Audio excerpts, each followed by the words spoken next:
دن پہلے لاہور کے اندر ایک مسجد تھی، مسجد عمر بن خطاب اس نام سے۔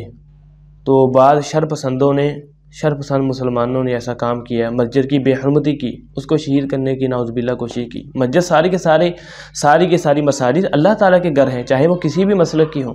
بریلویوں کی مسجد وہ بھی اللہ کا گھر ہے، اہل حدیثوں کی مسجد وہ بھی اللہ کا گھر ہے، دیوبندیوں کی مسجد وہ بھی اللہ کا گھر ہے۔ تو مسجدیں ساری کی ساری اللہ کے گھر ہوتے ہیں، اللہ کے باغ ہیں۔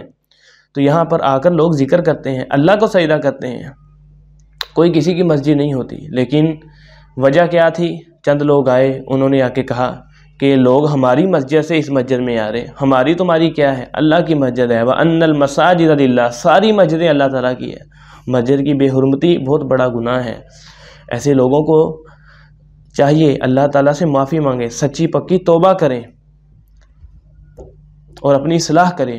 تمام اللہ کے گھر ہیں، ساری اللہ تعالیٰ کی مسجدیں ہیں، تمام مسجدوں سے پیار ہونا چاہیے، وہاں عبادت ہوتی ہے۔ یہ ہماری تجارت کی فیکٹریاں نہیں، ہماری دکانیں نہیں، بلکہ اللہ تعالیٰ کا گھر ہے۔